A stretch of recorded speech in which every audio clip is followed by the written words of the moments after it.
তাও লোকেশন থেকে থেকে আমরা এখন যাচ্ছি। পুরোপুটি এলাকা অন্ধকার, পুরো রেস্টুরেন্ট বলে তো না, ভাতটা একটু অন্যরকম টাইপের। কত হবে? 15 কিলোমিটার। হ্যাঁ, 20 কিলোমিটার। মাটির ঘরের দোকান দেখেছো, মানে এখন দেখাই যায় না বললে দুর্লভ। তো একটা ফ্রেশ ব্লগে তোমাদের সবাইকে স্বাগত। তো আজ এখন 3টে মতো বাজছে। আমার বন্ধু যে ক্যামেরাটা দিলাম আর কি, ওর একটু কাজ আছে কাটোয়ার বাইরে, আউট অফ কাটোয়াতে। তো ও মার্কেটিং এর কাজ করে, তো ওখানে বিল করতে যাবে, তা ওর সাথে আমি যাচ্ছি। চারিদিকে পরিবেশটা আবার দেখা, কত সুন্দর চারিদিকের পরিবেশটা দেখো, শুধু কত কত সুন্দর। তো আমরা যাব ওখানে, তারপরে তোমাদের সাথে কথা হচ্ছে, কি করি না করি সব তোমরা ব্লগের মাধ্যমে দেখতে পাবে। তো চলো।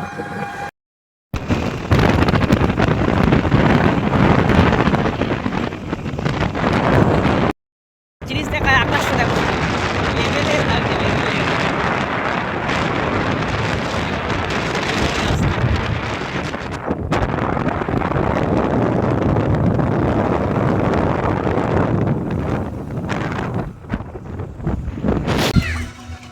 তো একটা দোকানের কাছে দাঁড়িয়েছি, একটু চাটা খাবো বলে, তারপর আবার যাবো ওই সামনের দিকে।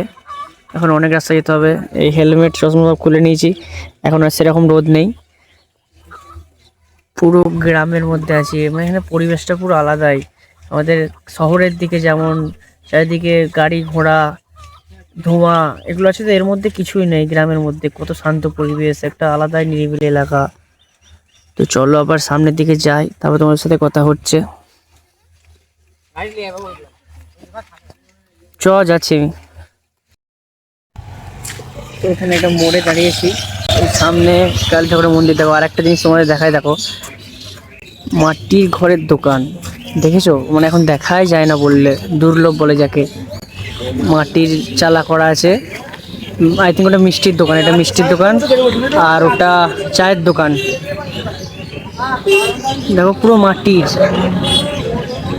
আমি তো দেখেই ভাবলাম তোমাদেরকে দেখাই জিনিসটা। এখন প্রায় উঠে গেছে বললেই চলে, তো ওটা দেখালাম তোমাদেরকে। সামনে ওই দোকানে গেছে, ওই দোকানে কাজটা থাকুক তারপর আসবে। আমি দাঁড়িয়ে আছি, আর এদিক দিয়ে আমরা এলাম কাটোয়া থেকে, এইদিকে যাব। বাড়ি ফিরতে মনে হচ্ছে সন্ধে হয়ে যাবে, আজকে 7-8টাতে বেজে যাবে। তো অনেকক্ষণ পর, অনেকটা গাড়ি চালানোর পর একটা জায়গায় এসে দাঁড়িয়েছি। তো আর একটু সন্ধে হতে বেশিক্ষণ দেরি নেই, আর সন্ধে হয়ে গেছে বলতে গেলে। এই একটা দাদুর দোকানে দাঁড়িয়েছি। এখানে দেখো গ্রামে মিষ্টি করেছে, মিষ্টিগুলো দেখো ঢাকা দিয়ে কত সুন্দর রেখেছে। এগুলো কি দাদু? হ্যাঁ, গজা। আর এটা সব সিঙ্গারা। আর ওইদিকে দাদু সিঙ্গারা ভাজছে। পুরো একবারে গ্রামের একটা ব্যাপারই আলাদা, এরকম করে মিষ্টি রেখে দিয়েছে, একসাথে সব পাওয়া যায় এখানে। দাদুর কাছে সব রকম পাওয়া যায় এখানে। তো আমরা এসেছি, দাঁড়ালাম। এবার এখান থেকে দেখি যদি কিছু খাবার পাই তো নেবো। এগুলো তো খাওয়া যাবে না, কারণ গরমে সিঙ্গারা ফিঙ্গারা এগুলো খাওয়া যাবে না। আর এমনি ঠান্ডা যদি কিছু পাই তো নেবো। আর তারপরে ওইদিকে গাড়ি লাগানো আছে, ওইদিকে যাবো। তারপরে এই দোকানে বিল মারার ছিল, এই দোকানে বিলটা মারলো। তো আর একটু এগিয়ে যাব, আরও 3-4টে দোকান বাকি আছে, যাবো। বাড়িতে বসেই ছিলাম, তাই এলাম, বললো চ ঘুরে আসি গা। ভাই কত দূর আছি আমরা কাটোয়া থেকে এখন? কত কিলোমিটার এখন কাটোয়া থেকে? ওই কত হবে, 15 কিলোমিটার। হ্যাঁ 20 কিলোমিটার। আর কত দূর যাবো? আর এখনো 10 কিলোমিটার। তো এখনো 10 কিলোমিটার যাব।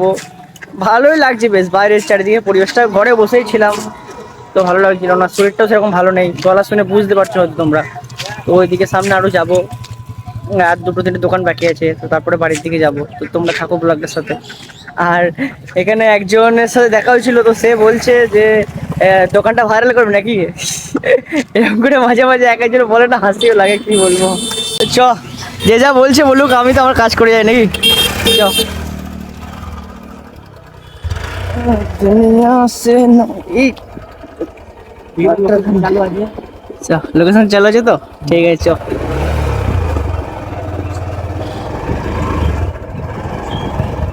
प्यार करने वाले।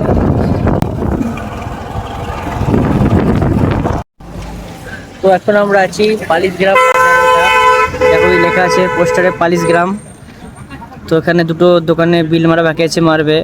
আর এইখানে আগের বার যখন এসেছিলাম আমি, এর আগে এখানে একবার এসেছিলাম, তো এই জায়গাটায় মেলা হচ্ছিল, এখন পুরো ফাঁকা আছে। ওই সামনের দোকানে গেছে, দেখো ওই দোকানে বিল মারবে। A few moments later. দাঁড়িয়েছি চা খেতে। এই দোকানের চা নাকি বলছে ফেমাস, আগে এখানে আসে তাই চা আগে খেয়েছে। তো আমিও ট্রাই করে দেখবো কেমন চা করে, তবে তোমাদের সঙ্গে শেয়ার করবো। আর একটা জিনিস দেখো, এখানে সব জায়গায় কিন্তু চায়ের দোকানের পাশাপাশি কিন্তু মানে তেলে ভাজার একসাথেই দোকান আছে। আগেরটাও দেখলে এটাও একই, মানে আসলে সব কিছুই পাবে আর কি, এরকম ব্যাপার। আমাদের একটা শহরের মতো এমন আলাদা আলাদা দোকান সেরকম নয়, সব এক জায়গায় একসাথে, মানে একটা জায়গায় আসলে সব কিছু পেয়ে যাবে, এরকম ব্যাপার আর কি। তো চা খাই, চলো ভেতরে। বললি চা বললি?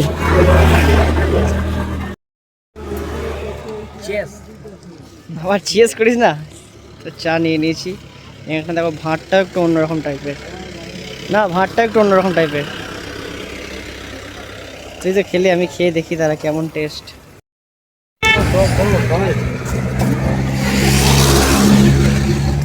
টেস্ট আছে বলতে হবে না ভাই, আমি একটা ভালো চা খাওয়ালো এত দূর নিয়ে এসে। না না ভালো করে, সত্যি বলি ভালো করে।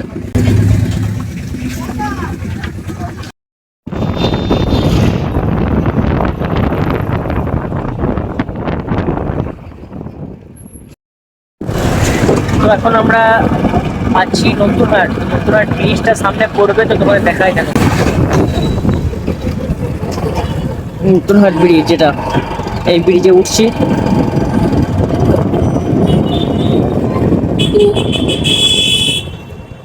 পুরো জ্যাম এখন এদিকে সব।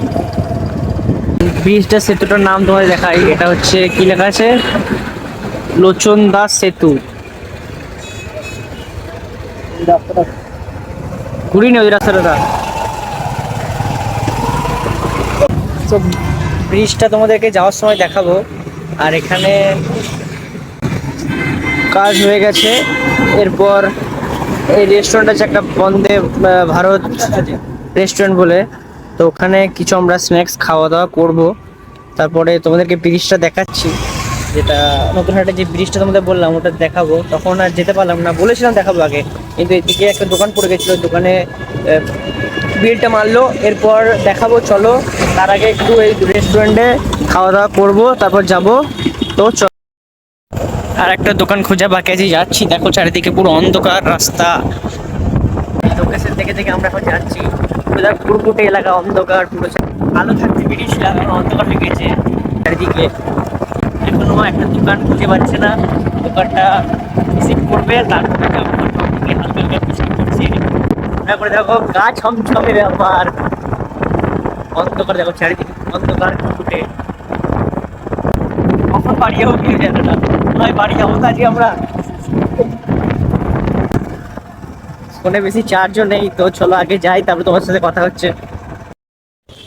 তো হালকা হালকা বৃষ্টি পড়ছে। এটা হচ্ছে নতুনহাট বাস স্ট্যান্ড, বাস লেগে আছে দেখো সব। তো এই সামনে একটা দোকান আছে, ওই দোকানে ভিজিট করবে, তাহলে হয়ে যাবে। গেছে। তো বৃষ্টিটা কমলেই ভালো, হালকা হালকা পড়ছে, এরকম যদি পড়ে তাহলে আমরা বাড়ি চলে যেতে পারবো। আর যদি বেশি বৃষ্টি জোরে আসে তাহলে তো বাড়ি যেতে পারবো না, কোথাও দাঁড়াতে হবে, ছাতাও আনিয়ে নেই। তো নতুনহাটের ব্রিজটা তোমাদের আজকে আর দেখাতে পারলাম না, বৃষ্টি পড়ছে বলে এদিকে চলে এলাম, এবার এদিক দিয়ে বাড়ি চলে যাব। তো ব্লগটা মনে হচ্ছে এখানেই শেষ করতে হবে, তাও আমি ট্রাই করব আরও কিছু দেখানোর, কোথায় যাচ্ছি না যাচ্ছি দেখি, বৃষ্টি কেমন পড়ে না পড়ে, তাও তোমার সাথে কথা হচ্ছে।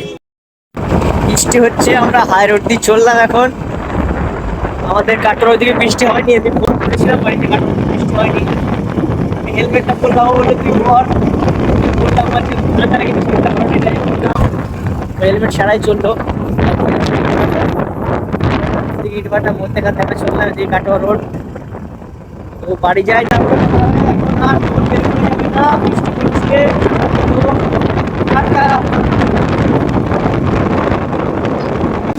তো বৃষ্টি পড়ছে জোরে, তার জন্য দাঁড়িয়েছে এক জায়গায়। দেখো বৃষ্টি পড়ছে ভালোই জোরে, একটা শেডের নিচে দাঁড়িয়েছি, 8টা বেজে গেছে, কখন বাড়ি যাবো কেউ জানে না, 10টা তো বাজবে মনে হচ্ছে। Few moments later. আমরা চলে এসেছি কাটোয়াতে, কাটোয়াতেও বৃষ্টি হয়েছে এদিকে, আমরা কাটোয়ায় চলে এসেছি। এবার বাড়ি থেকে যাই, আবার একটা কোনো ব্লগে তোমার সাথে দেখা হবে।